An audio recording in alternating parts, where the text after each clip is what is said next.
tá iniciando aqui, ó. Começou. Começou a gravar, pessoal. Bom dia. Tudo bem? Sejam bem-vindos mais uma vez à disciplina IT220, Tecnologia do Pescado. Hoje, 26 de julho de 2021, graças a Deus. Falta menos do que faltava, que seja uma semana produtiva, alegre, né, que vocês tenham aí bastante criatividade para estar passando aí, né, pelas próximas semanas que estão chegando. Eu sei que elas vão ser muito trabalhosas, né, mas em tudo Deus provê, tá bom? Antes da gente começar a falar aqui sobre o processo de enlatamento do pescado, alguma dúvida em relação aos tópicos anteriores? Aos tópicos de salga e secagem, defumação? Alguma dúvida em relação ao tópico de enlatamento que foi ministrado na quarta-feira da semana passada, de forma síncrona? Como é que está esse momento voltado para as tecnologias?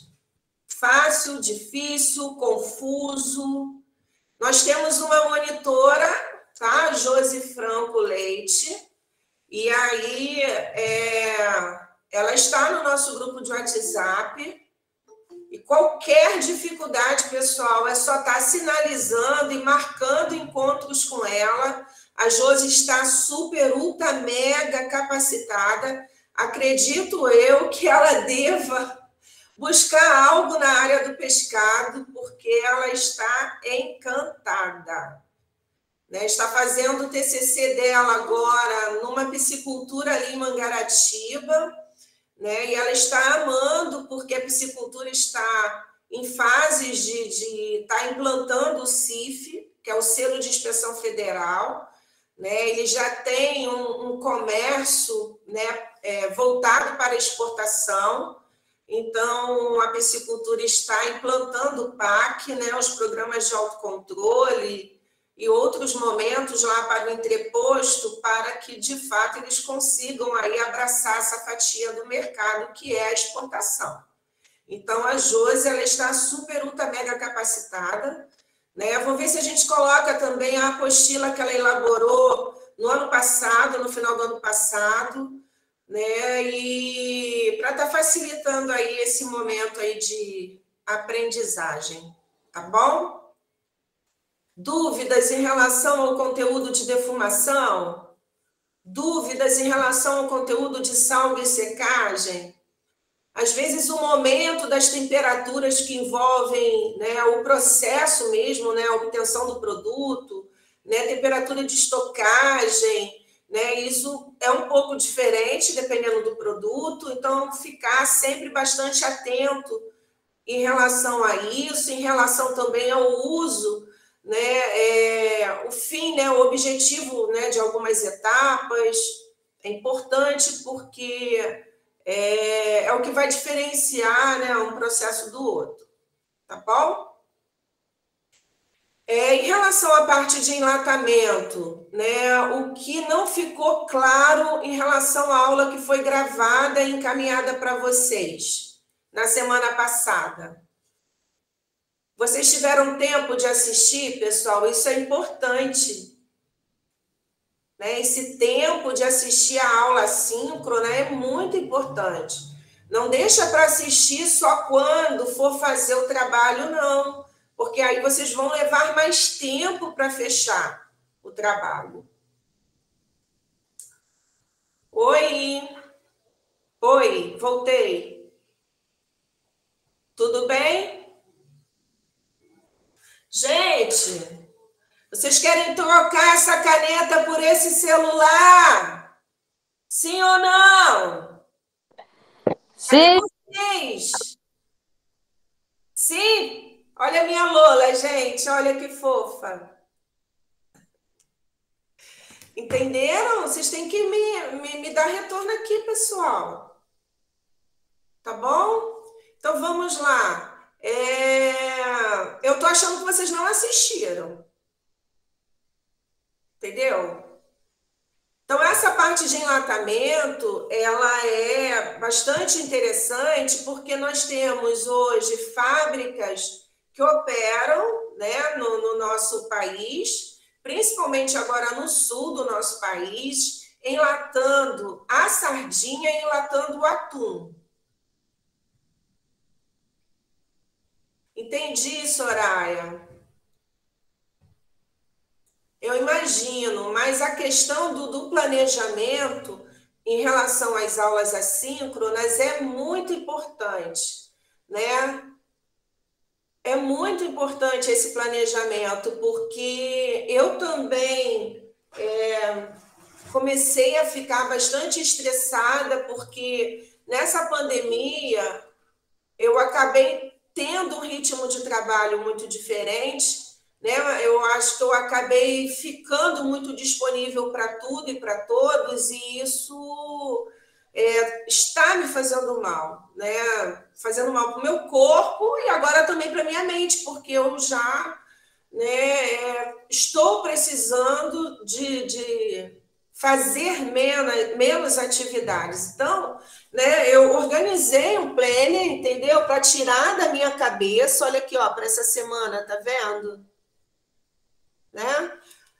E eu consegui agendar o médico aqui na sexta-feira, porque preciso, o corpo está parando, estou cheia de tendinite no braço, né, cotovelo, polegar, indicador, e isso me traz uma qualidade de vida muito ruim.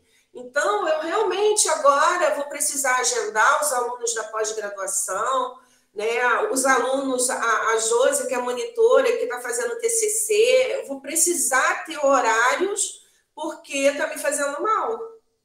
Né? Foi na sexta-feira, 9h30 da noite, o seu me mandou, professora, a senhora esqueceu de mandar o arquivo, né, com a assinatura para encaminhar o artigo para submissão. Era 9h30 da noite, eu tinha acabado de desligar o notebook. E aí, se eu não tivesse já com esse pensamento de que não posso ficar 100% disponível, eu iria lá, ligar o notebook e encaminhar o documento para ele. Aí eu pedi, olha, amanhã eu mando para você, estou cansada.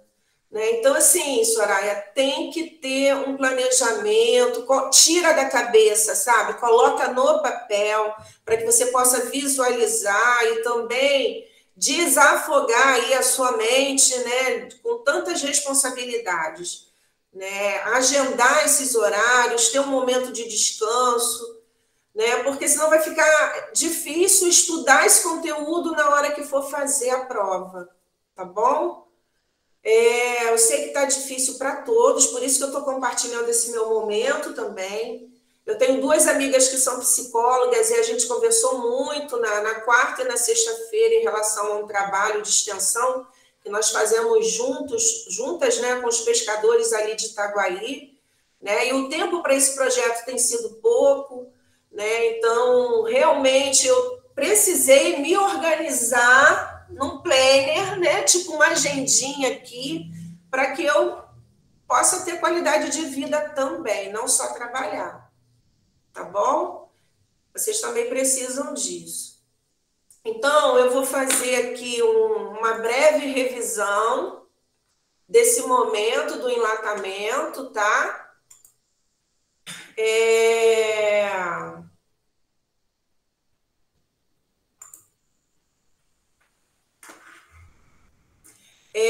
A gente, quando pensa nas tecnologias, elas são usadas hoje para agregar valor ao pescado. E essa agregação de valor está muito mais relacionada à durabilidade que esse produto vai ter, né? Porque a matéria-prima, na forma fresca, ela se decompõe muito rápido, principalmente se a manipulação a bordo for errada, né? Se não houver práticas de higiene e a cadeia do frio, para estar inibindo aí a atividade enzimática e crescimento microbiano. Então, esse momento, né, das boas práticas aliado ao frio é essencial para que a gente consiga manter, né, a qualidade do pescado para o processamento, tá bom? E quando a gente pensa no tratamento térmico, né, hoje a forma, né, mais tradicional de se obter um produto derivado é o peixe enlatado, né, uma conserva. Hoje, os dois peixes mais produzidos é a sardinha e o atum, né, e aí a necessidade, né, de se atender o que a legislação preconiza, né, porque esse alimento ele tem que estar apto para o consumo, e para isso é necessário elaborar esse alimento com um peixe que tenha alto grau de frescor, né, para o processamento, né? E hoje, né, as técnicas que são usadas, né, para atender uma escala de produção que é grande, né, que é uma escala industrial, né, nós vamos então, né, a partir do emprego do tratamento térmico, elaborar as conservas de pescado. Essas conservas elas irão passar por um processo de esterilização que envolve altas temperaturas, né, e tempo, né, prolongado para que se consiga aí a esterilidade comercial, né, desse produto, né? Então, o pescado ele vai ser colocado dentro de uma lata, né? E essa lata tem que proteger esse alimento de possíveis contaminantes, sejam eles de ordem física, química ou biológica, tá bom?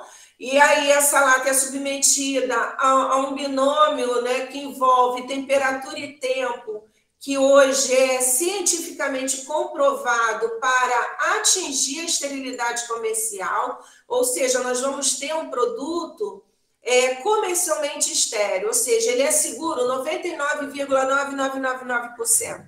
Nós não vamos ter uma segurança de 100%, até porque pode ocorrer algumas falhas, né, no que está relacionado ao momento do fechamento dessa lata, né, da tampa com o corpo da lata, e aí se isso ocorrer, né, presença de microfuros que irão carrear o oxigênio para dentro da lata, aí sim a gente pode ter um problema de contaminação dessas conservas, principalmente com a microbiota anaeróbica facultativa, né, que consegue se desenvolver em concentrações muito baixas de oxigênio, né, e aí, então, né, poder ser um problema, né, de saúde pública.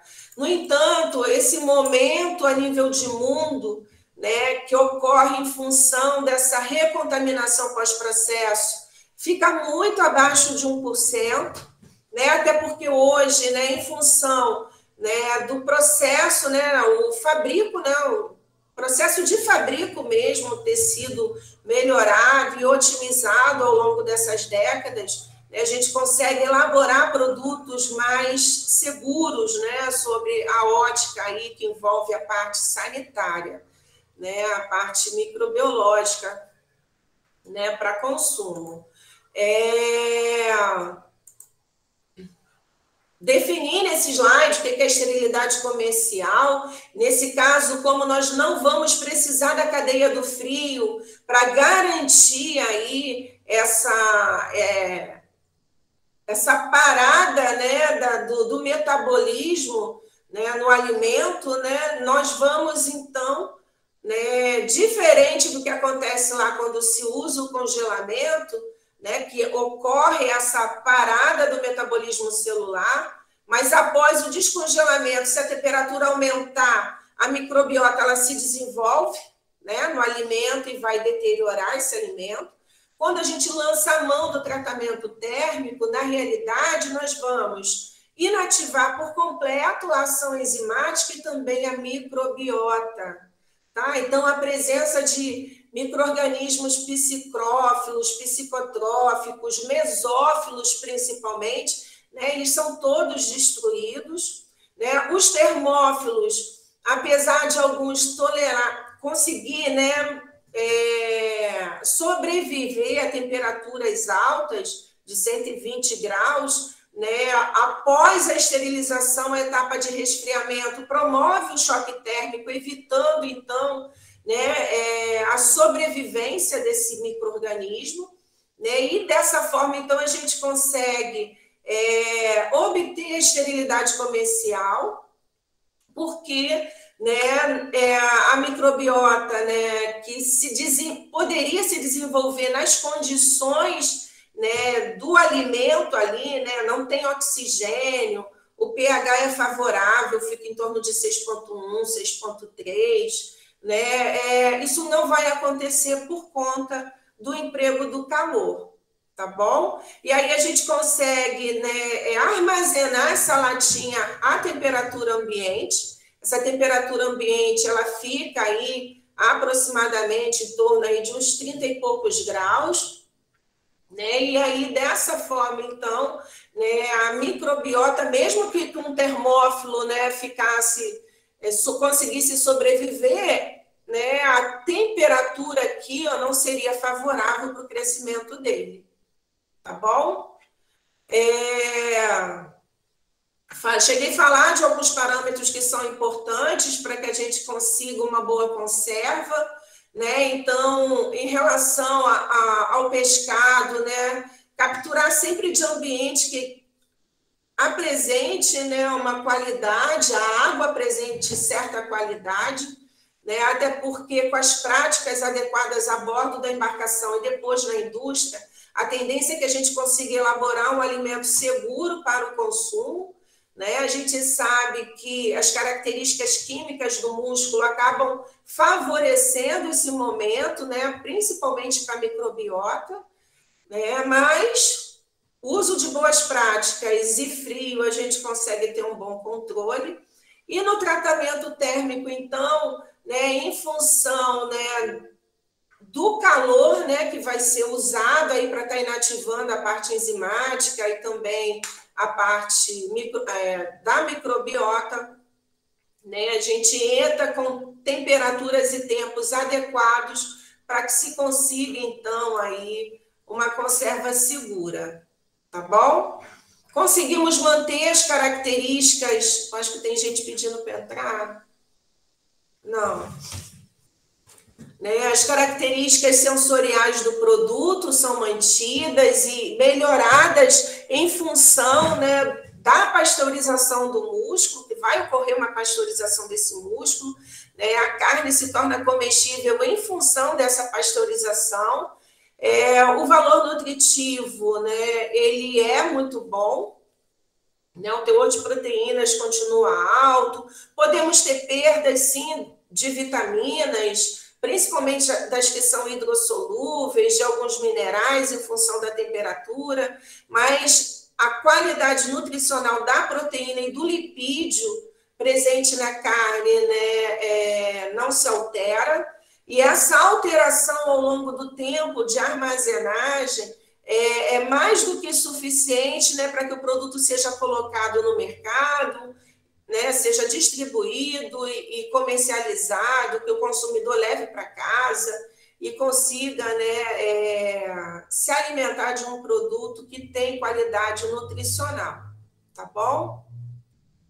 Hoje o processo, né, é usado, né, para aumentar a vida útil e também incorporar, né, atributos sensoriais, né? Hoje nós temos consumidores regulares de conservas de atum e de sardinhas, principalmente, né, que são os dois peixes mais consumidos, né, e a principal finalidade, né, quando se lança a mão do tratamento térmico é destruir essa microbiota, também inativar as enzimas endógenas, de uma forma que a gente não altere, né, a parte sensorial do produto final, né? Vai ter algumas perdas, sim, mas que nada venha a comprometer, né, a proteína, a qualidade, né, da proteína e do lipídio presente na carne. Né, falei também nesse momento do enlatamento, qual era o objetivo, né? obter um produto de qualidade, que se consiga aí um tempo de armazenamento maior. Esse tempo varia aí em torno de 2 a 4 anos, 5 anos, mas para isso a gente precisa que a matéria-prima tenha um alto grau de frescor, a gente precisa também, né, que a embalagem ela ofereça essa segurança, né, evite a contaminação pelo ar, pela água, ou qualquer outro tipo, né, de perigo, né, seja ele físico, ou biológico, ou químico. A gente também precisa garantir que o conteúdo da lata não vá reagir, que o conteúdo que está na lata, quem é que está na lata? O peixe e o líquido de cobertura, né, que não reaja com o metal da lata. Por isso, né, um verniz cobre toda a parte interna da lata para estar evitando aí essas reações da lata com o pescado. É importante, né, que vocês assistam essa aula, né, porque eu vou falar de algumas particularidades em relação às espécies que hoje são usadas, né, para o enlatamento e como é feita a denominação do produto, tá bom? Defino aqui no RISPOA o que é uma conserva de peixe, né, o regulamento técnico de identidade e qualidade para obtenção de sardinhas, né, que fala aí, né, desse momento, né, quais são as espécies que podem ser enlatadas, qual vai ser a denominação do produto em função das espécies que você está usando, né? Então, eu venho fazendo, assim, um resuminho, né, dessa parte, né, que está contida na legislação, tá?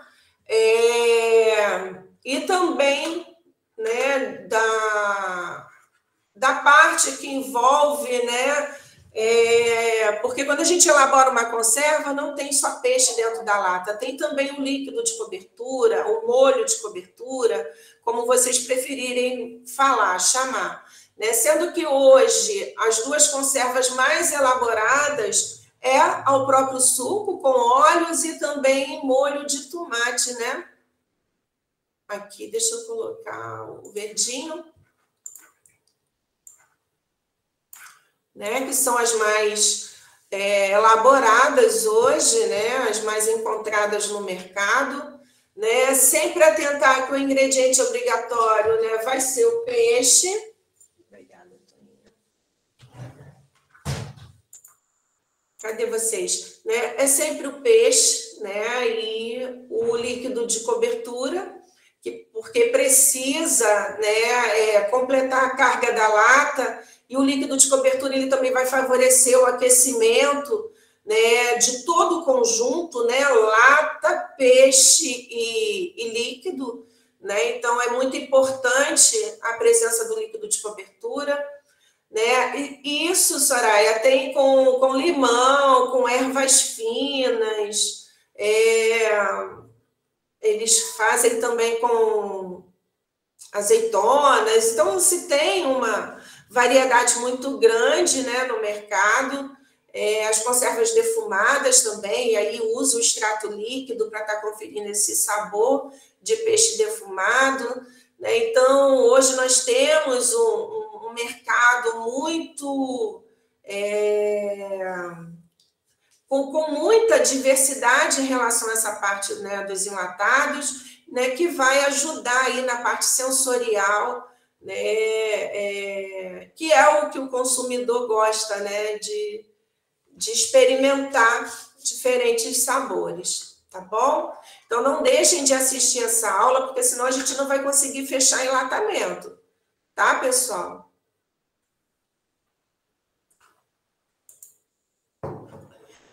Na aula gravada, eu parei aqui na adição do líquido de cobertura, mas eu vou falar rapidamente sobre as etapas anteriores, né? Hoje o nosso mercado recebe a sardinha na forma inteira congelada, ou na forma eviscerada congelada, ou a sardinha inteira resfriada. Esse momento aqui da sardinha eviscerada congelada, ele começou a ficar mais intenso a partir do ano de 2009, né? Porque em 2000, em função daquele momento ruim, né, da sardinha ser quase dizimada do nosso litoral, a gente começou a importar muita sardinha do Marrocos, da Venezuela. E aí, de 2009 para cá, esse momento da otimização de processo, ele ficou muito marcante para a nossa indústria, porque aí ela começou a adquirir a sardinha do Marrocos e da Venezuela na forma eviscerada congelada. Porque quando chegava aqui era só promover o descongelamento e ir para a etapa de salmouragem. Tá bom? Então você otimiza o processo. A sardinha inteira resfriada é porque hoje a maioria das nossas embarcações elas vão trabalhar com peixe só no gelo.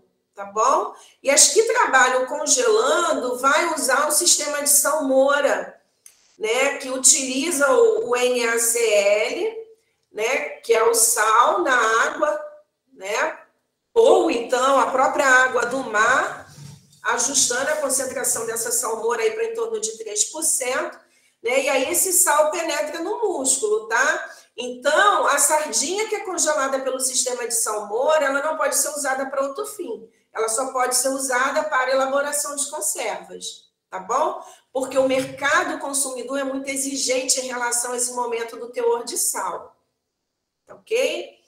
Então, na aula gravada, eu peguei esse fluxograma do meio para que vocês pudessem ver o fluxograma na totalidade, né, mostrando, né, que a sardinha, quando chega, ela passa pelo descongelamento rápido.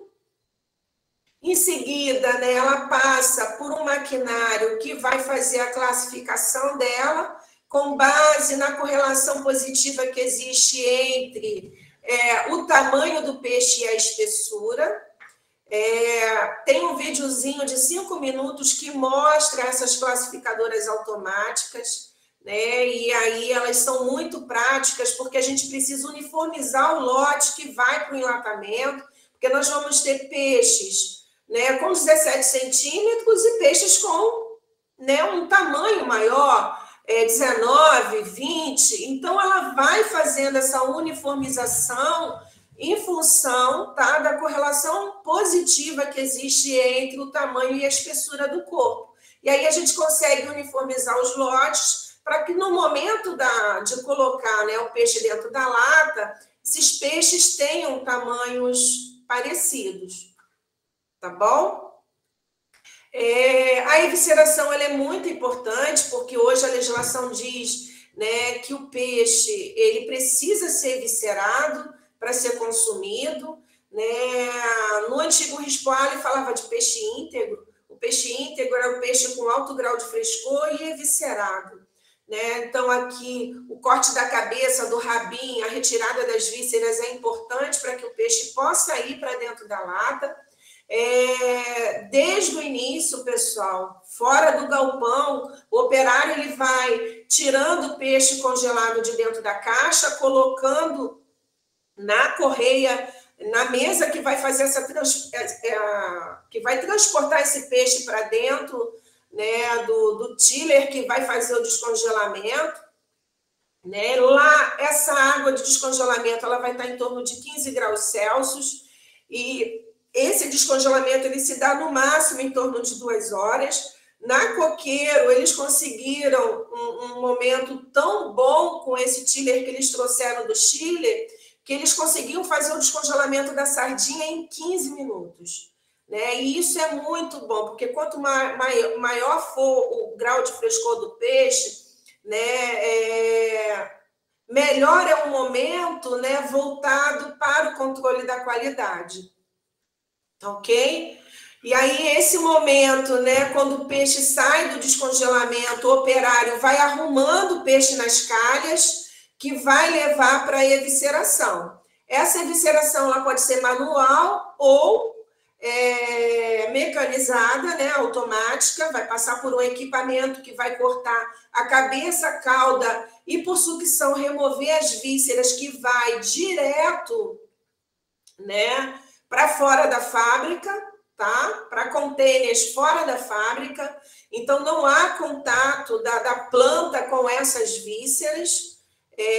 No vídeo que eu encaminhei para vocês, né, no link que eu encaminhei, mostra esse momento também, de como acontece esse momento da remoção da cabeça, das vísceras, do reposicionamento do peixe na calha, para que ocorra a sucção das vísceras, né, o jato d'água entrando na barriguinha, né? Então, é importante que vocês assistam, porque vocês não sabem o dia de amanhã, né?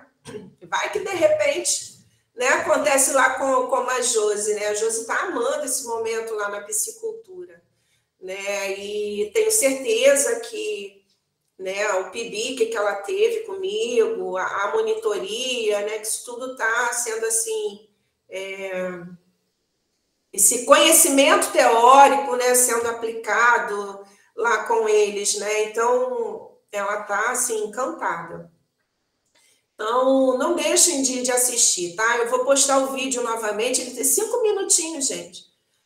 Até na hora de ir para o banheiro fazer número 2 dá tempo. Eu sei que tem gente que é muito rapidinho número 2, mas dá tempo. Eu quando cursei as disciplinas de metodologia, porque eu sou zootecnista, né? E na zootecnia o curso é bacharel, não é licenciatura. Então, quando eu fui cursar o mestrado, eu senti muita necessidade de cursar as disciplinas de licenciatura. Então, eu paguei por um ano esse curso na Universidade Cândido Mendes. Nessa época, eu cursei lá na Rua da Assembleia, lá no centro. Gente, vocês não têm noção das tarefas que os professores passavam para a gente, né? Eram muitos livros que a gente tinha que ler e dar aulas em 5 minutos, e o professor do momento lá que envolvia essa parte de filosofia, ele falava, vocês não sabem o que a gente pode fazer em 5 minutos, gente. Até na hora de fazer número 2, que tem gente que leva mais tempo, tem gente, né? Então, hoje, fica lá no celular, assiste os vídeos do YouTube que a professora está postando, tá bom? E dá certo, sabia que dá certo? Então, professora, mas aí eu quero relaxar minha mente, eu não quero fazer nada. Tá, é um direito seu também. Mas se organiza para assistir os vídeos, né? Porque esse momento para o nosso país acontece. Hoje a gente ainda tem 2 fábricas operando aqui em São Gonçalo. Tudo bem, é massa falida, está tentando se erguer no mercado, né? Mas está operando. Até quando eu não sei. Né? Nós temos a Rubi e a Nova Piracema. A Coqueiro pegou tudo que era dela e levou para o sul. Entendeu? Levou lá para o sul, a gente não tem mais a Coqueiro trabalhando no enlatamento aqui. Então, esse momento, aqui para o Rio de Janeiro, né, ele já não é tão, assim, tão promissor quanto era há décadas atrás, tá bom? Então, a evisceração é importante porque precisa atender, né, o que a legislação preconiza, né? Peixe eviscerado, pode ser feita de forma manual ou automática. Em seguida, né, vai para a salmoragem. Gente, concentração de sal aqui sempre é 30%.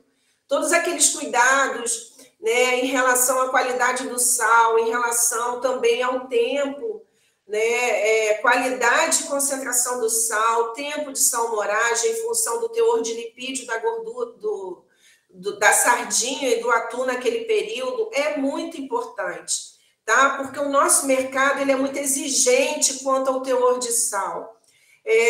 O nosso mercado, nosso consumidor, o teor de sal tem que estar em torno de 1,5%.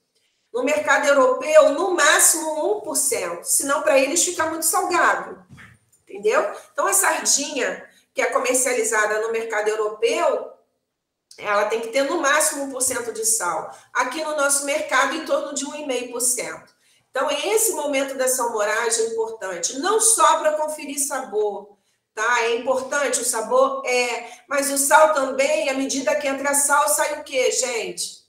Sai água, vai conferir consistência ao músculo, vai deixar o músculo mais firme, né? Vai promover brilho, limpeza, né? Porque sempre vai uma escama, um pedaço de víscera, de sangue. Então, a salmoura acaba também promovendo a limpeza do corpo. né? Até porque o peixe vai estar nesse tanque e vai ter agitação no tanque, né? Promovendo aí essa uniformidade na penetração do sal. Então, ficar atento também para essa questão, né, da qualidade do sal, por conta da formação dos cristais de estruvita, né, se ele tiver excesso de magnésio, né, e de cálcio aqui, a gente, principalmente de magnésio, né, os fosfatos de magnésio, de cálcio, vai interferir, né, na qualidade do produto final, a formação aí dos cristais de estruvita, então, trazendo aí uma rejeição do consumidor, na etapa de resfriamento, de esterilização, ocorre uma combinação, né, desse excesso, né, de magnésio no sal com, né, o fósforo, a amônia, né, presente no músculo do pescado, e aí, no momento do resfriamento, né, ocorre uma cristalização, né, essa formação de cristais na superfície da conserva, parece vidro ralado, pessoal. Aí o consumidor, na hora que abre, que vê aquilo, né, fala assim, ai meu Deus, vou morrer, né, vidro ralado. Não faz mal para a saúde, não tem nenhum problema se for ingerir, mas, né, tem a questão da rejeição do consumidor, tá bom?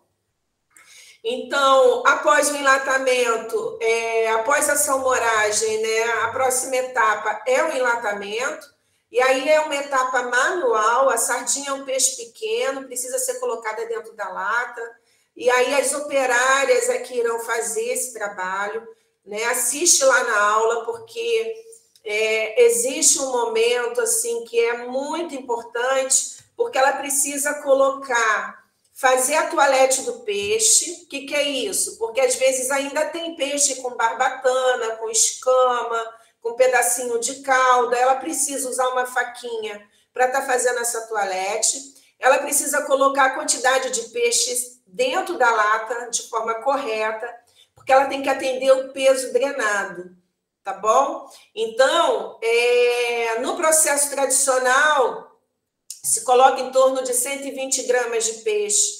No processo ao próprio suco, em torno de 110 gramas, 100, 110 gramas de peixe. Né? Por que essa diferença? Né? E elas têm que ser treinadas, tá? Porque não vai ter uma balança do ladinho delas para elas ficarem verificando esse peso. Né? Existe, sim, um sistema que vai fazer essa checagem depois que a lata passa, né, por esse sistema, tá bom? E ali o gerente de produção vai ficar o tempo todo ligado, porque na hora que o sistema avisar, ele precisa conferir. Tem peixe de mais ou tem peixe de menos?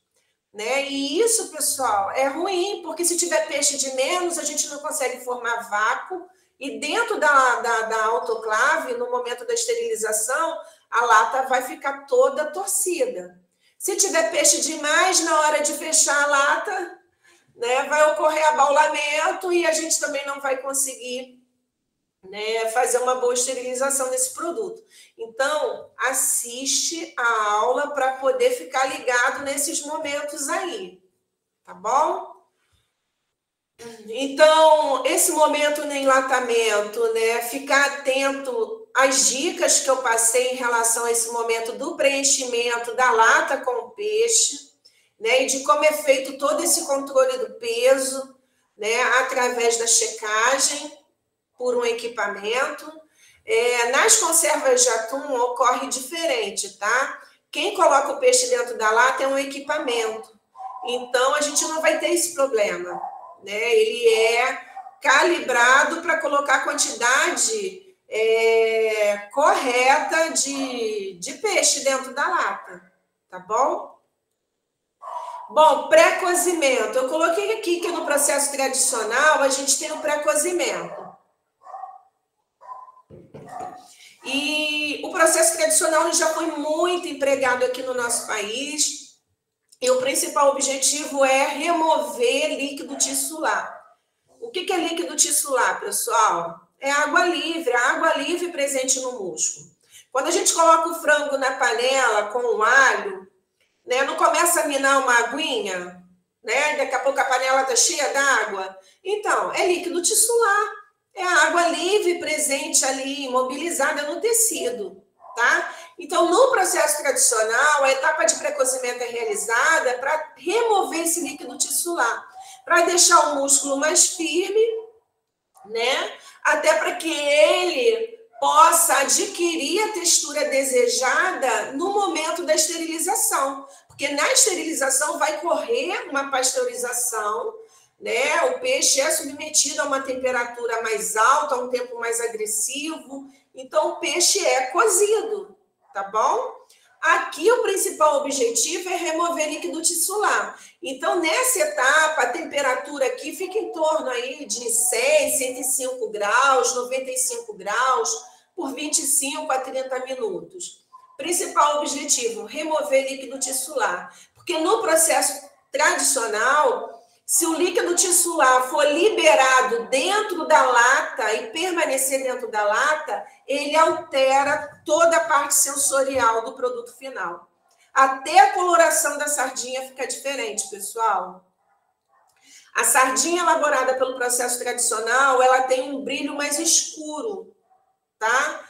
Em função do cozimento. Na sardinha, o próprio suco, ela tem um brilho mais metálico, né? Ela tem uma coloração mais clara, tá bom? Então, esse momento aqui do pré-cozimento, né? Hoje, a Nova Piracema parece que ia retirar também a etapa de pré-cozimento, né? Mas esse momento aqui do pré-cozimento hoje, eu acredito, né, que não esteja nem mais em torno, né, de só 20%, de 20%, né? Eu já acredito que seja menor, né? Esse percentual de sardinhas elaboradas pelo processo tradicional no nosso mercado, tá bom?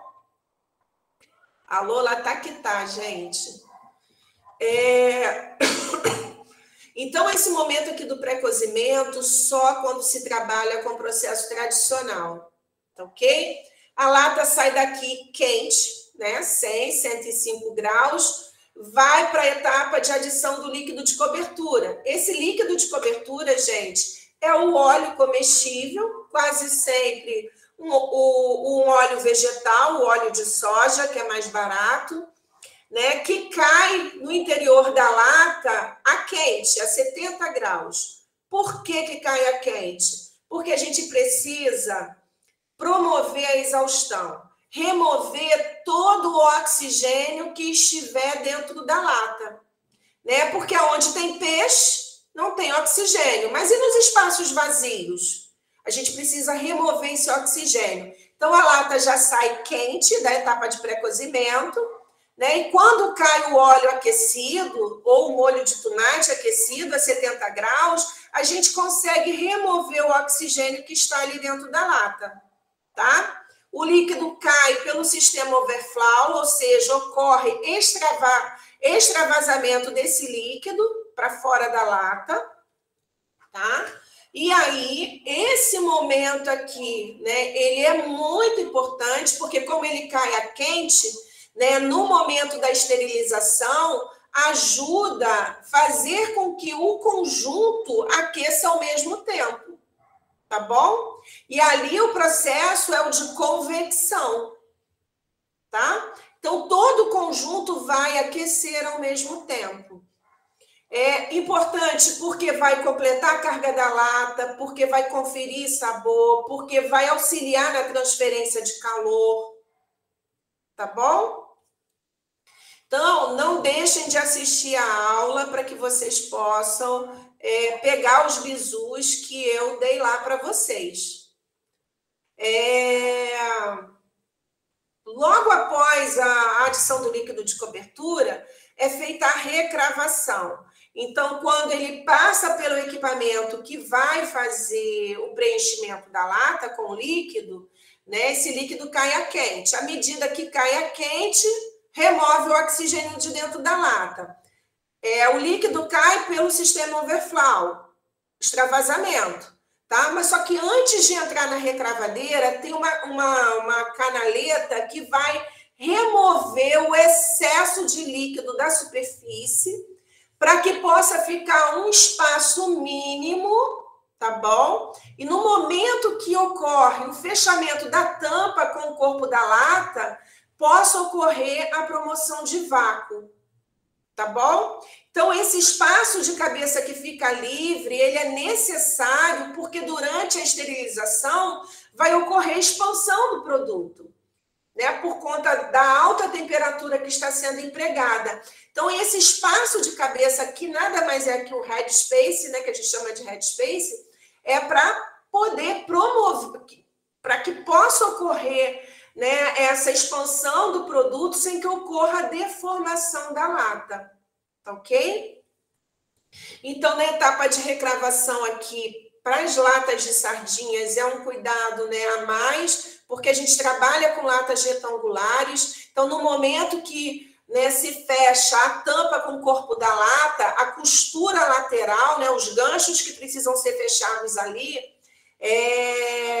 essa recravação precisa ser executada, né, de forma muito eficiente para que não ocorra a formação de dentes e nem a presença de microfuros na costura da lata, porque se isso ocorrer, né, por mais que não ocorra extravasamento do conteúdo, né, para o lado de fora, né, vai ocorrer carreamento de oxigênio para dentro da lata.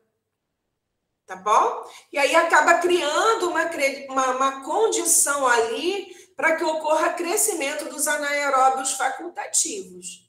Tá bom? Então, esse momento aqui da recravação, bastante atenção. Antes de ir para a esterilização, é feita, né, a lavagem da lata, porque tem óleo ali, né, na parte de fora, tem molho de tomate. E aí a gente não pode levar sujidade para dentro da autoclave, porque é um equipamento muito caro, né? Totalmente automatizado. Então, a gente precisa, né, também garantir que não vai ocorrer, né, esse momento aí do óleo, do extrato de tomate presente na superfície, né, que não seja um veículo de contaminação, né? A lata não pode ficar suja. Então, é lavada, né? A lata é lavada com água quente, água aquecida, também a 70 graus. Há uns 4, 5 anos atrás, o óleo era reciclado. Hoje, eles não reciclam mais, tá? É descartado mesmo, né? Então, não se recicla mais o óleo da água, né? Se fazia por centrifugação essa separação do óleo da água e se reutilizava o óleo, e hoje não se faz mais isso, né? É descartada tanto a água quanto o óleo. Em seguida, leva para a esterilização. Qual é o principal objetivo aqui? Porque nós vamos lançar mão de temperaturas muito altas, né? Então, inativar as enzimas do músculo e também destruir a microbiota presente para que a gente possa conseguir aí a esterilidade comercial do produto. Tá bom? Deixa eu passar aqui. Não, vou terminar de explicar aqui, aí depois eu mostro para vocês o... Opa, desculpa, o próximo slide. Tá bom? No resfriamento, pessoal, a autoclave, ela já opera com esses 2 ciclos, né? Antigamente, na década de 80, era necessário tirar as latas da autoclave, levar para os tanques de resfriamento. Então, essa manipulação ela era muito complexa e muito perigosa também, tá bom? Mas não se tinha controle. O controle, ele era feito só no final, né? Então, o produto final tem ou não conformidade? Atende ou não a um padrão? Os que não atendiam eram descartados e os que atendiam seguiam, né, para distribuição e comercialização. Né? Só que hoje, depois do emprego, né, do APPCC, né, esse momento ele precisou ser tratado de uma forma mais controlada, né? E aí operar com as autoclaves que trabalham também com ciclo de resfriamento, né? Torna o processo mais eficiente. Então, após atingir lá 121 graus por 25 minutos, né, a autoclave entra com um ciclo de resfriamento, tá bom? Então, aqui o principal objetivo é destruir a microbiota, com quase 5 minutos a gente consegue inativar o Clostridium botulino. No entanto, a gente usa um tempo mais agressivo para poder cozinhar a espinha da sardinha, né? Aquela espinha dorsal, como ela é colocada inteira dentro da lata, aquela espinha precisa ser cozida para ser consumida, ela é fonte de cálcio. Então, para tornar esse cálcio biodisponível, a gente precisa, né, aplicar esse tempo mais agressivo, tá bom? De 25 a 30 minutos.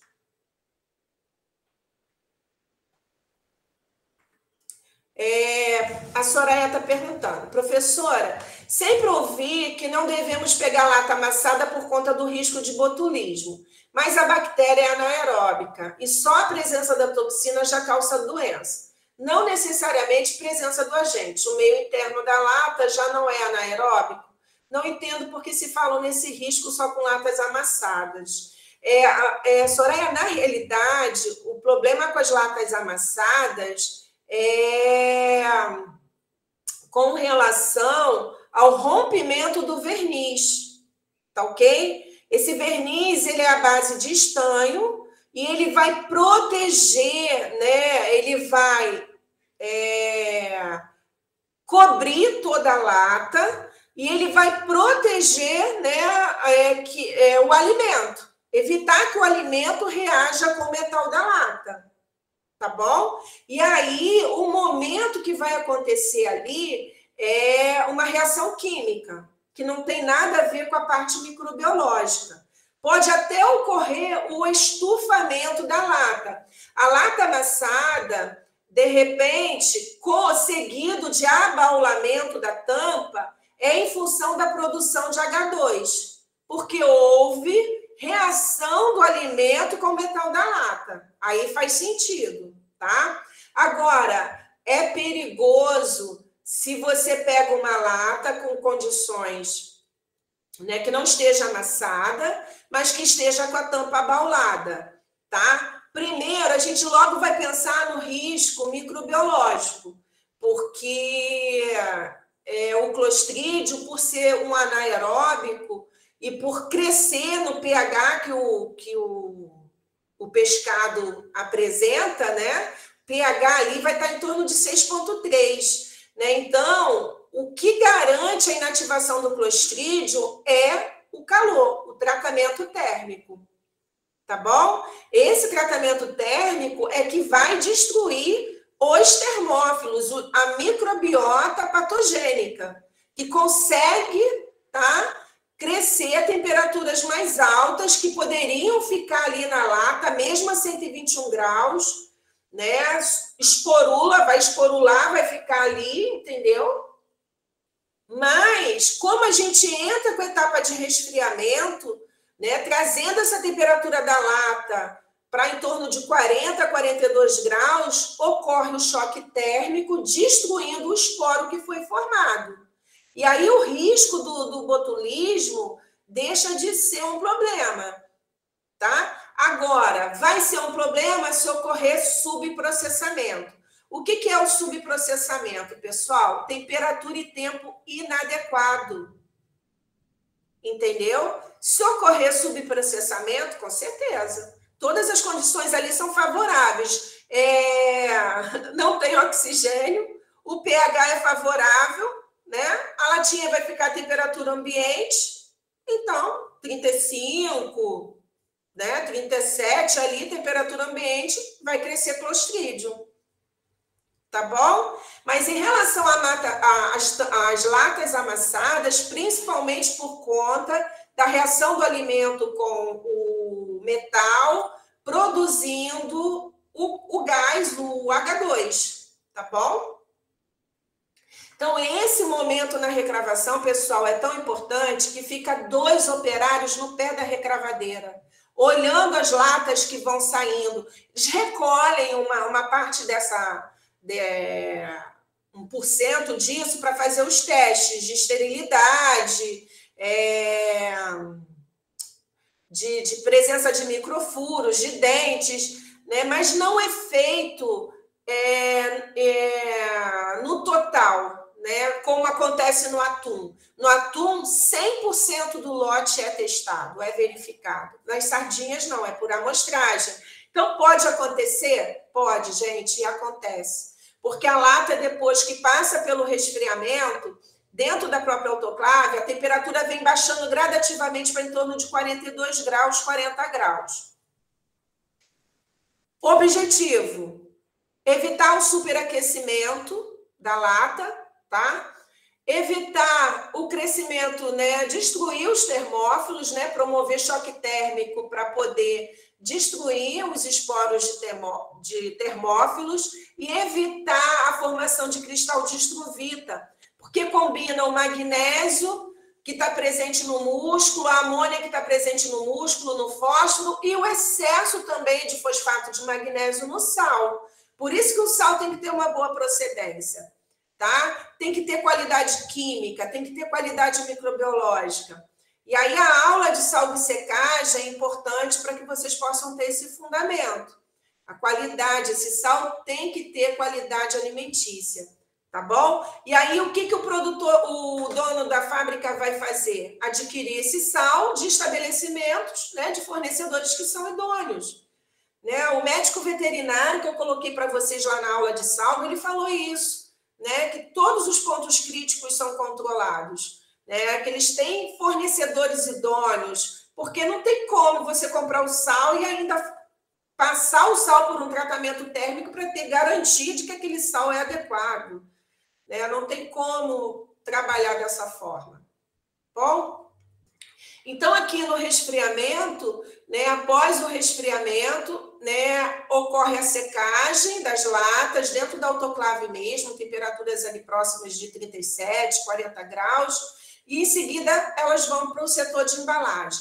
No setor de embalagem, eles vão colocar as latas em caixas de papelão com a tampinha virada para baixo e segue para a estocagem sob quarentena. Essa quarentena é só de 10 dias, pessoal. Por quê? Eles vão retirar uma amostragem desse lote, encaminha para os laboratórios de qualidade sensorial, qualidade físico-química e qualidade microbiológica. Lá no laboratório de qualidade microbiológica se faz o teste de esterilidade comercial. Coloca essas latas em estufas a 37 graus, 55 graus, para ver se vai ter crescimento microbiano. Poxa, não teve crescimento microbiano? Ótimo, tá bom?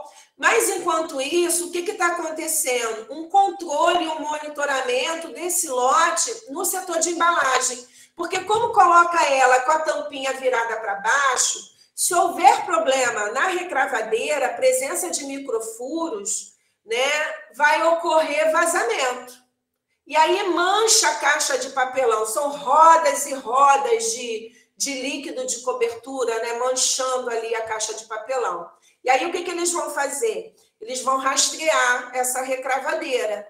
Então, eles vão olhar o lote, o dia, quantos dias na semana ou no mês aquela recravadeira foi usada. E aí vai ver os outros lotes que também passaram por essa recravadeira para poder saber se tem problema ou não.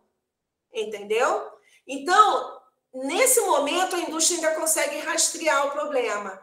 O ruim é quando o microfuro presente na costura da lata não permite esse vazamento, Ele é muito pequeno, mas ele permite o quê? Carregar ar para dentro da lata. Então, com o passar do tempo, uma conserva ali que ia durar em torno de 2 a 4 anos, não chega a durar 1 ano. O consumidor leva para casa, na hora que abre, tem lá o momento da surpresa, da alteração do produto, a conserva está alterada. Ok? Então, esse momento da quarentena aqui, ela é de uns 10 dias, mais ou menos, e aí isso é bom, porque hoje, como o industrial, ele inova também nessa parte, né? Acrescenta alguns aditivos para estar potencializando o sabor, né? Ervas finas, limão, azeitonas, pimenta. Então, né, ajuda aí a conferir sabor, né, potencializar esse sabor no músculo. Em seguida, encaminha para a expedição, sem a necessidade da cadeia do frio. Gente, pelo amor de Deus, às vezes tem aluno que congela essa lata. E aí esse aluno está totalmente perdido. Não pode congelar a lata. A gente lançou mão do tratamento térmico justamente para se livrar dessa bendita cadeia do frio. Então, pelo amor de Deus, eu não quero ninguém congelando lata de conservas e nem dizer que aprendeu isso comigo. Ó, eu enforco. E, gente, está gravando. Gente, não vai congelar a lata de conserva, pelo amor de Deus. Tá bom? Pelo amor de Deus, não congela.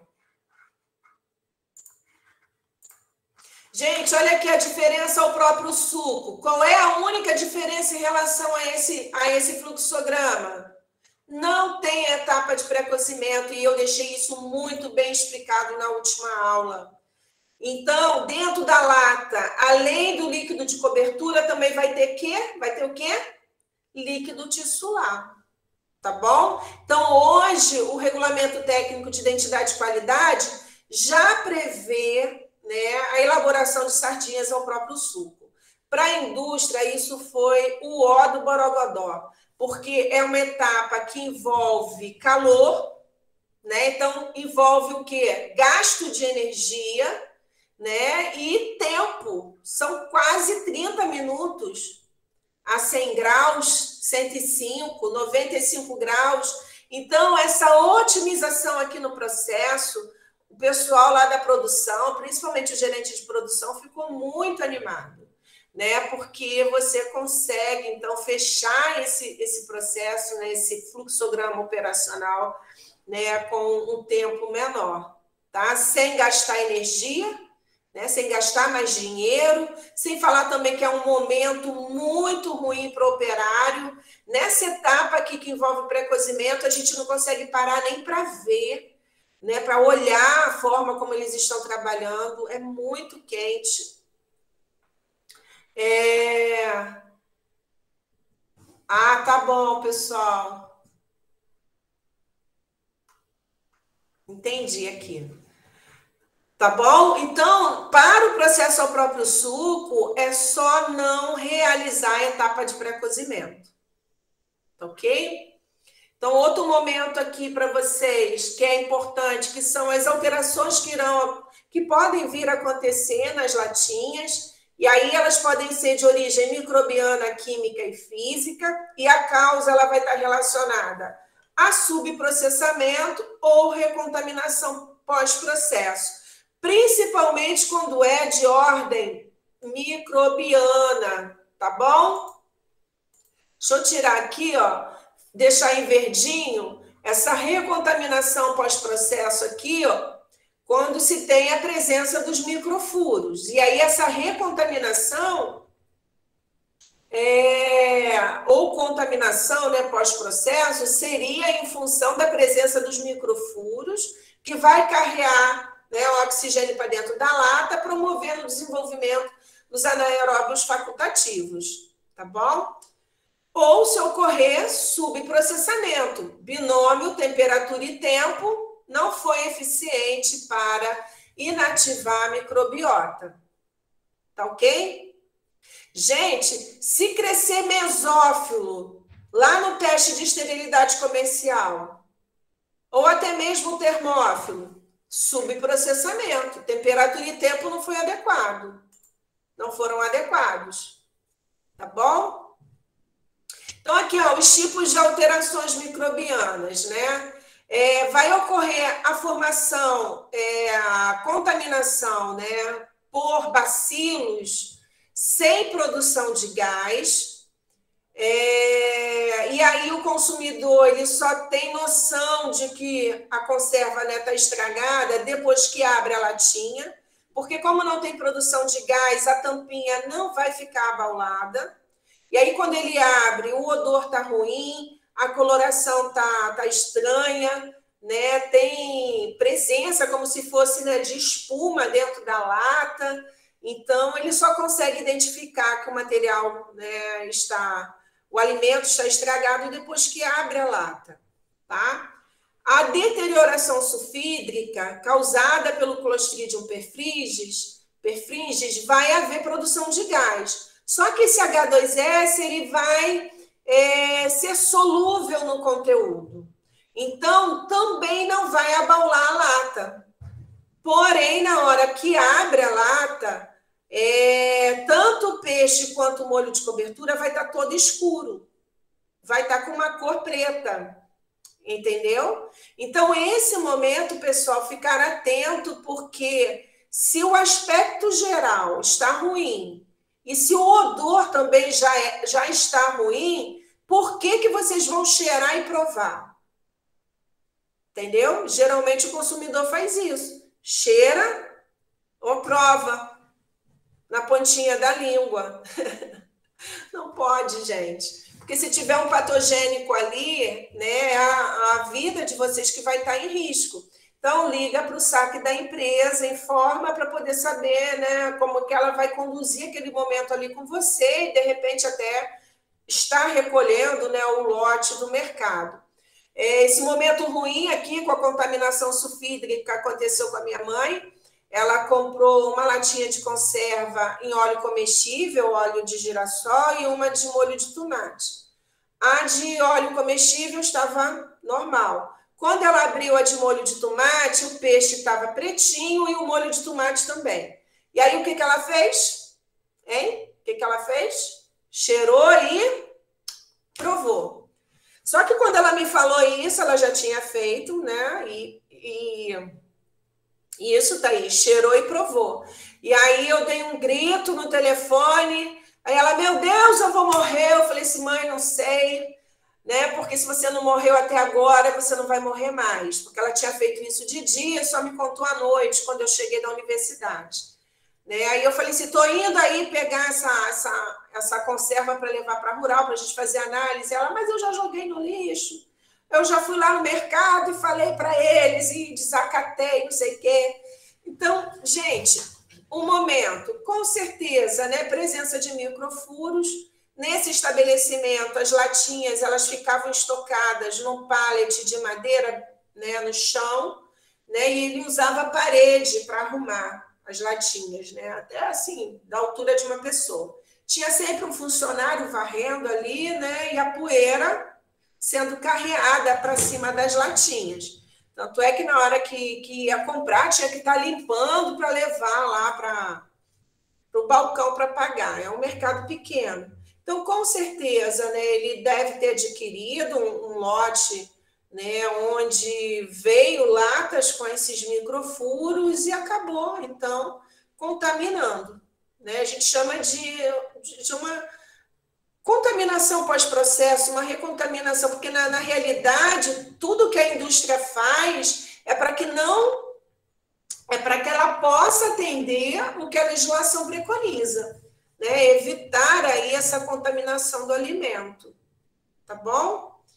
E ó, a deterioração com formação de gás vai causar abaulamento da tampa, e aí nós vamos ter, né, o clostrídio, né, o termossacarolítico, o esporogênese e o botulino, que vai produzir a toxina que também que mata o homem, né?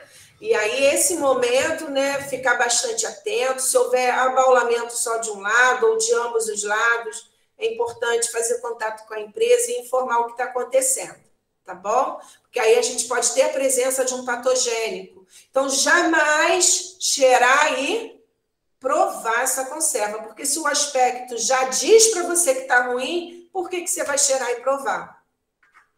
Tá bom? Bom, alterações químicas. Aqui é sulfatado.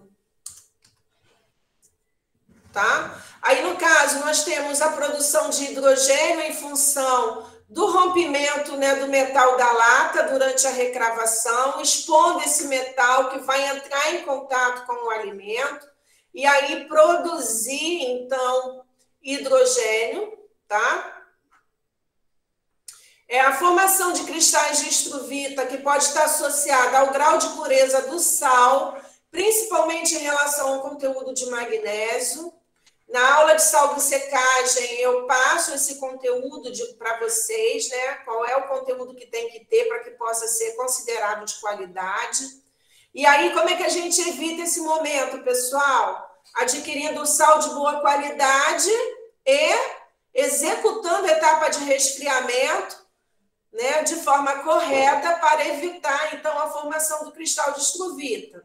Conversão do colágeno em gelatina, no caso da proteína do músculo, né? Aqui, olha, a etapa de resfriamento também não foi bem conduzida. A gente não conseguiu o quê? Evitar o superaquecimento e a desnaturação da proteína, tá? Nesse caso aqui, principalmente do colágeno, que vai conferir, né, vai deixar o músculo com uma textura gelatinosa, tá bom? Exudação de líquidos tissulares só se a gente trabalhar com o processo ao próprio suco, tá? Ah, não, com o processo tradicional. Desculpa, pessoal. Aqui, se a gente trabalhar com o processo tradicional, não pode ter a presença de líquido tissular dentro da lata, ok? A desnaturação de proteínas em função do aquecimento, né, que não foi freado durante o resfriamento, ocorrendo aí também alterações na coloração em função, né, do escurecimento não enzimático, que é aquela reação de Maillard em função, né, do calor, né, do calor aplicado e da proteína, tá bom? E aí se tem essa alteração aqui da coloração. Em relação à alteração física, né, o momento do baixo vácuo aqui está relacionado, pessoal, principalmente a quantidade de peixe colocada dentro da lata. Não pode ser pouco peixe, a quantidade tem que ser exata. Para a sardinha, o próprio suco, em torno de 110 gramas, e para a sardinha elaborada pelo processo tradicional, em torno de 120 gramas. Para que a gente possa atender ao peso líquido drenado e também propiciar o vácuo, ajudar na formação do vácuo, tá? Porque o líquido de cobertura, ele vai completar a carga da lata para atender o peso líquido, tá bom? O peso total da lata.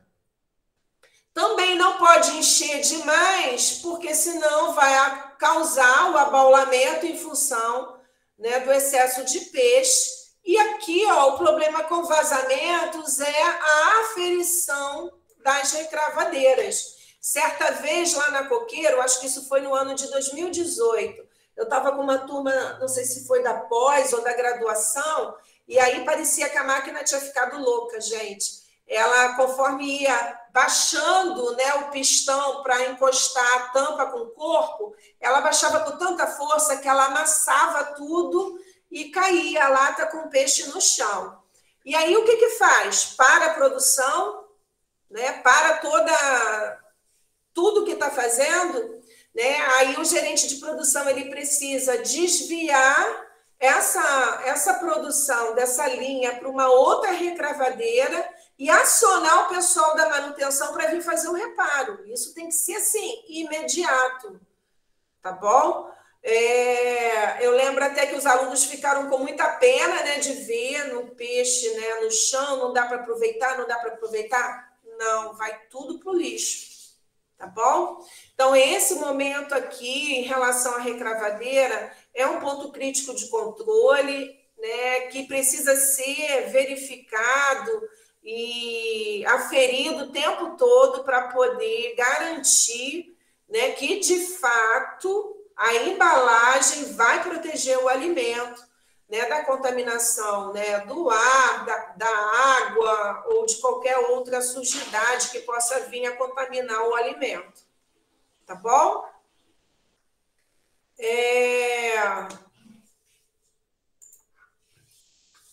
Pessoal, alguma pergunta para esse momento? Aqui da sardinha? Dúvidas? Sim ou não?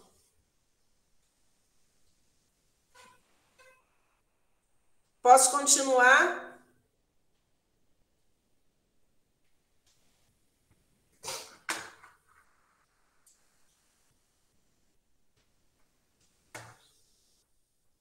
Tá bom, Ana?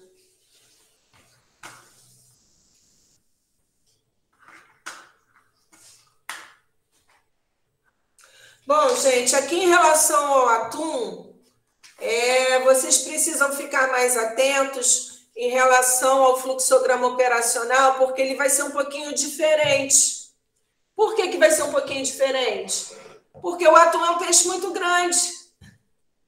Mesmo quando se trabalha com os peixes menores, que é o caso da nossa empresa, né, das nossas empresas, das nossas indústrias, que trabalham com peixes, né, com menos de 10 quilos, a gente vai precisar manipular esse peixe de uma forma diferente para poder colocar ele dentro da lata, tá bom?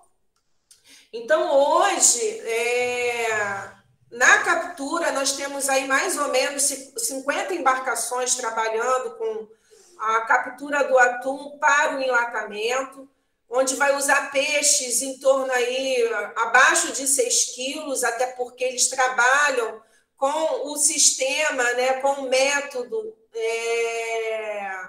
seletivo, usando a vara, a linha e o anzol, né? E isso é um momento muito bom para a nossa indústria enlatadora, porque tem todo um foco de sustentabilidade por trás disso, né? Então, esse momento para a nossa empresa é muito bom. Mas nas empresas internacionais, esse atum ele é capturado utilizando o espinhel ou rede de cerco, porque são peixes maiores e aí não tem como tirar esses peixes com 50, 60, 80 quilos, 100 quilos da água, né, com vara, linha e anzol, e isca viva, tá bom? Então, esse momento aqui para a nossa indústria, ele é muito bom, né, porque nos permite trabalhar com o atum fresco, resfriado, né? Se for trabalhar com atum congelado, é pelo sistema de salmoura, até porque a gente vai precisar conferir sal também no momento do enlatamento, né? Que se adiciona o líquido de cobertura. Então, a gente ajusta o teor de sal nessa etapa aqui que envolve a adição do meio de cobertura. Então, vai ser um pouquinho diferente, porque o atum é um peixe muito grande, tá? Então, na recepção, é diferente. Se você trabalha com atum resfriado, vai direto para a classificação e evisceração, utilizando aqui, para essa classificação, uma avaliação subjetiva. Lembra lá da avaliação subjetiva, que envolve a análise sensorial voltada para as características de frescor do peixe, né? Que o operário ou o fiscal vai lançar a mão, né, da visão, do olfato, do tato, do gosto, do paladar, né, para estar fazendo essa avaliação subjetiva. Então, em relação ao atum, quando são peixes menores, né, eles conseguem fazer essa avaliação, né, com base na subjetividade, separando os lotes. Em seguida, segue para a evisceração, corte de cabeça e de vísceras.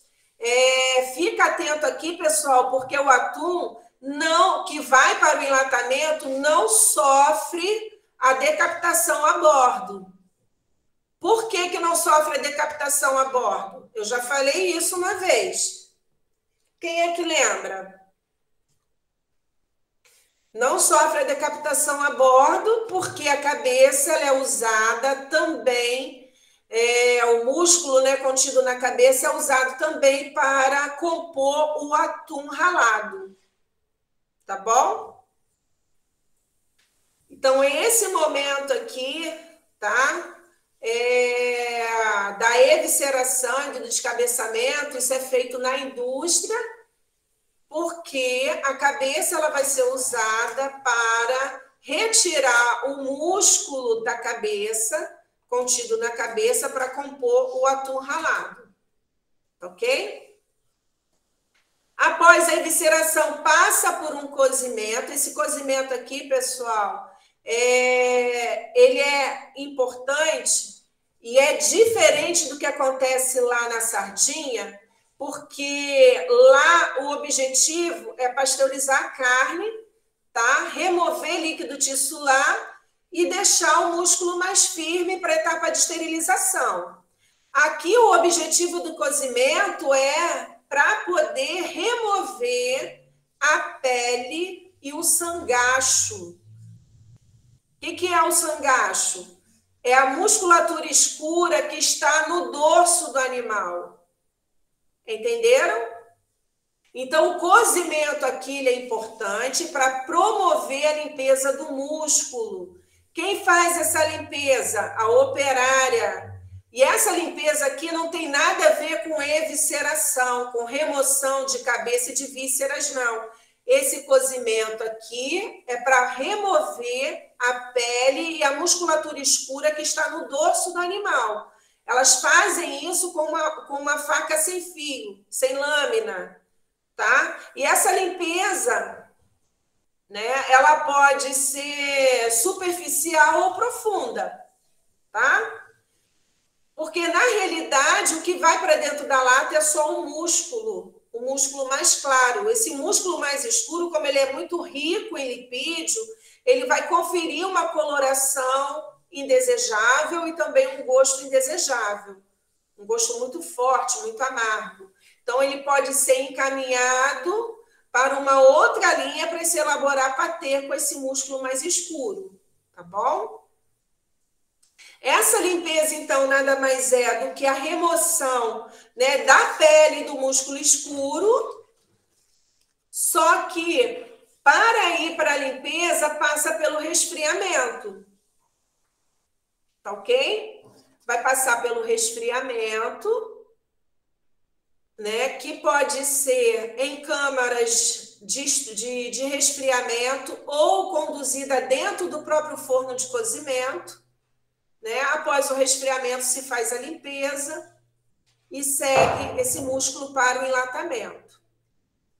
E aí, pessoal, olha, é diferente, tá bom? É muito diferente do que acontece na sardinha. Na sardinha, o pré-cozimento é para remover líquido tissular. Aqui, o cozimento do músculo é para remover pele e musculatura escura. Isso eu falei no peixe pequeno, tá? Então, no peixe pequeno, o cozimento é feito a vapor, dentro de um equipamento que vai cozinhar a vapor, tá? O peixe, né, depois que passa pela evisceração e pelo descabeçamento, ele é colocado numa bandeja perfurada, vai para o equipamento onde vai ser cozido a vapor. Nesse mesmo equipamento se faz o resfriamento, tá? Se faz a limpeza e vai para o enlatamento. O peixe grande, ele passa, né, por um descongelamento, que a gente vai chamar de um descongelamento mix, tá? Que ele vai para uma câmara de resfriamento, atingindo -7, -5 na espinha, ele vai direto para a sala de corte. Lá se faz a remoção da cabeça e das vísceras. Como? Essa serra vai cortar o corpo do animal. Primeiro corta a cabeça, depois corta o corpo do animal na vertical e na horizontal. No momento que corta na horizontal, vai formar o quê? 4 lombos, tá? E aí as vísceras, elas são extraídas ali congeladas ainda, tá bom? Então, no peixe grande, né, essa evisceração aqui, tá? Essa classificação e evisceração, né, ela ocorre de forma diferente, tá? Ele tem 50 quilos, 100 quilos. Então, se faz um pré-descongelamento, em seguida leva para a sala de corte, remove a cabeça com uma serra, depois, né, se corta o corpo em 4 partes, que a gente chama de lombo, as vísceras são extraídas ainda congelada, e o descongelamento é finalizado na etapa de pré-cozimento, na etapa de cozimento, tá bom? Sendo que aqui esse cozimento no peixe grande é por imersão, tá? Porque a área de exposição ali, de contato, ela é muito grande. Então, é necessário proteger o músculo contra a oxidação, contra o ressecamento e a perda de nutrientes, tá bom? Então, o cozimento aqui é feito por imersão. Quando atinge 61 graus na espinha, o cozimento é cessado e entra o resfriamento, tá? Por que tem que resfriar, pessoal? Para evitar o quê? O superaquecimento. Se deixar resfriando sozinho a temperatura ambiente, né, vai cozinhar demais, tá? Cozinhando demais altera toda a textura do produto final, tá bom? Então, esse momento aqui, ele é muito importante também no peixe grande. Cozimento por imersão, em seguida o resfriamento, tá? Para passar pela limpeza, pela operária, em seguida o enlatamento. Como acontece o enlatamento aqui? É um equipamento que vai colocar a quantidade certa de peixe dentro da lata. Essa quantidade de peixe a gente chama de pastilha, tá bom? Então, coloca dentro da lata, no fundo da lata. Em seguida, o molho de cobertura vai ser adicionado também por equipamentos, sendo que não teve salmouragem. Então, o primeiro líquido que entra é uma injeção de salmoura 3%. O músculo absorve esse sal completamente porque a proteína tem afinidade por sal. Olha o conteúdo de composição química aí sendo importante para vocês, né? Então, o equipamento coloca a pastilha dentro da lata, a quantidade de músculo dentro da lata, que a gente vai chamar de pastilha. Em seguida, um bico dosador coloca salmoura 3% aquecida a 70 graus. Depois ele vem com uma injeção de quê? Líquido de cobertura e depois de vapor aquecido para poder promover a exaustão e fechar a tampa da lata. Tá bom? Aqui se trabalha com latas circulares. Recravou, vai também preencher a lata pelo sistema overflow, vai transbordar. É necessário fazer a limpeza da lata, né? Lavar a lata. Em seguida, leva para a esterilização, né? Para a autoclave. Dentro da autoclave acontece o resfriamento, pelos mesmos motivos, tá bom? Em seguida, rotulagem, embalagem de papelão, quarentena e expedição. Coloquei aqui para vocês um fluxograma mais ou menos de como é esse momento na indústria, tá bom? Aqui, ó, o peixe sendo desembarcado pela embarcação, os funcionários recebendo esse peixe, passando pelo descongelamento. Esse cozimento aqui são equipamentos que vão cozinhar, né? Por imersão ou por a vapor. Ah, professora, mas se a indústria trabalhar com os dois tipos de peixes, vai ter que ter os dois layouts, para cozimento a vapor e para cozimento por imersão. Tá bom? O resfriamento em câmara de resfriamento, aqui, temperatura 8 graus, a temperatura vai baixando de forma gradativa, para que a funcionária consiga manipular os lombos, remover a pele e a musculatura escura, tá bom? E essa limpeza também se estende para a remoção das espinhas. As espinhas do atum, elas são muito alongadas e finas e não pode ficar dentro da lata. Ah, professora, mas não vai ocorrer o cozimento? Vai ocorrer cozimento, tá bom? Aí a 121 graus por 1 hora, ou 116 graus, isso com os peixes maiores, aumentar esse tempo de cozimento, é possível em função da textura, mas geralmente vai se usar tempos menores, 116, temperaturas mais baixas, 116 graus por 15 minutos. Então, esse tempo aqui vai ser menor porque não tem espinha. A operária precisa tirar toda a espinha, tá? E lá no final do processo, todas as latas são checadas, tá bom? Passa por um detector de espinhas, passa também por um detector que mede o peso das latas, tá bom? Então, o equipamento vai fracionar o músculo no tamanho, do produto que vai ser elaborado, se é o produto sólido, se é o produto em pedaços ou se é o produto ralado. Então, o equipamento fraciona a quantidade de lascas ali, de músculo, para colocar dentro da lata. Tá ok? Então, em seguida, adiciona-se o líquido de cobertura, passa pela autoclavação para esterilização. O principal objetivo aqui também é destruir a microbiota e as enzimas endógenas. Após isso, a lata recebe um rótulo, é levada para o setor de embalagem, onde é colocada dentro de embalagens de papelão e levada, então, para a quarentena, e só é liberada após o laudo do controle físico-químico e do controle microbiológico. Tá ok, pessoal? Ai, tirei daqui, peraí, já voltei. Tá bom? Tudo bem? Dúvidas?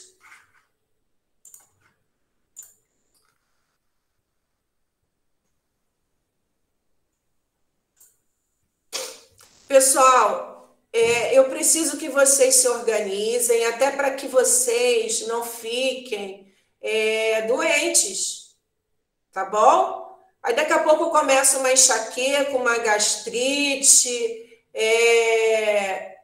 fica desmotivado, aí já começa a dormir demais, ou comer demais, ou dormir de menos, tem insônia, ou não comer nada. Cada um vai reagir de uma forma, tá? No meu caso, é a sensação de que eu não estava dando conta de nada, porque a cabeça é sempre muito cheia de trabalho, Então, se organiza, monta um plannerzinho, distribui aí as disciplinas e a forma de estudo de vocês, mas não deixa de assistir às videoaulas assíncronas. Mas, Matheus, não profetiza isso para vocês, tá bom? Tem como fazer com qualidade, tá? Eu sei que é um momento que a gente precisa abrir mão de muitas coisas, mas são escolhas. Eu também, na minha juventude, precisei abrir mão de muitas coisas que, de repente, eram viáveis naquele momento, até por conta mesmo da minha juventude, mas eu não me arrependo das festinhas que eu deixei de ir para poder estudar para a prova do dia seguinte, dos momentos que eu deixei de ter com os meus amigos para poder chegar onde eu queria. Lógico que tudo tem que ser dosado, tá? Principalmente agora, esse momento pandemia, tudo tem que ser muito dosado. E a saúde da gente tem que estar em primeiro lugar. Então, vocês procurem se organizar. Já a gente vai estar de volta, ano que vem, com certeza. A gente ainda fecha esse ano nesse momento remoto, mas ano que vem vai ser melhor. E eu creio que a gente vai poder interagir como antes. Qualquer dúvida, sinaliza, mas momento de atividade assíncrona tem que acontecer, tá bom? Porque se vocês deixarem para fazer isso, né, no momento do estudo, né, que vocês vão ter que me retornar, né, pode ser que alguém congele as latas de sardinha, e aí eu vou ficar muito furiosa. Tá bom? Tá bom, Matheus? Vai dar tudo certo. Qualquer dúvida, pessoal, fala, sinaliza. Vou pedir a Josi para estar interagindo com vocês lá no grupo, né? Para estar combinando uma monitoria. Tá bom? Fiquem com Deus. Uma ótima semana para vocês. Que Deus os abençoe, né? Tudo de bom. Beijão. Fica com Deus. Bye, bye. Vou parar de compartilhar e parar também aqui a gravação. Tchau, pessoal. Um beijo. Fiquem com Deus.